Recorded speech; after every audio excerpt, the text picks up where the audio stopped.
মনের নমস্কার বন্ধুরা, কেমন আছেন সবাই? আশা করছি অনেক ভালো আছেন। আজকে আমি নতুন একটা ঘটনা নিয়ে চলে এলাম মনের পাহাড় ইউটিউবে। আমি শুনছি তো আর বেশি লেট না করে ঘটনাটা শুরু করলাম।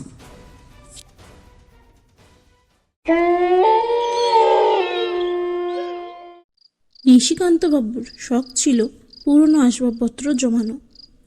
একবার নিলাম থেকে তিনি বিশাল আকার একটা সেগুন কাঠের আয়না কিনে আনলেন।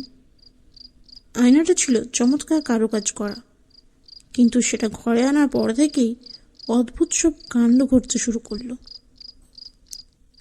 মাঝরাতে হঠাৎ নিশিকান্তবাবুর মনে হতো আয়নার ভেতর থেকে কেউ যেন তাকে ডাকছে। একদিন রাতে জল খেতে উঠে তিনি দেখলেন আয়নার সামনে একটা কালো অবয়ব দাঁড়িয়ে আছে।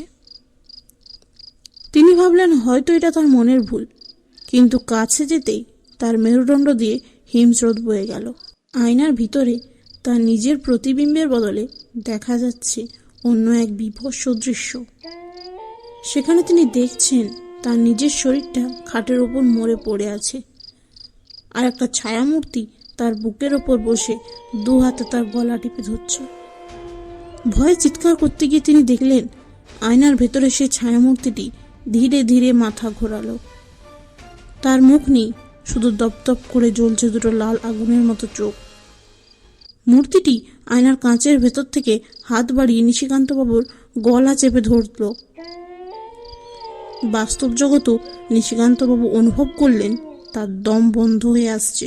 পরদিন সকালে চাকর এসে দেখে ঘরের সব জানলা দরজা ভেতর থেকে বন্ধ, কিন্তু নিশিকান্তবাবু মেঝেতে মরে পড়ে আছেন। আশ্চর্যের বিষয় হলো সেই বড় আয়নাটা মাঝখান থেকে চুরমার হয়ে গেছে, যেন ভেতর থেকে কেউ প্রচণ্ড জোরে আয়নাটাকে ধাক্কা দিয়েছে।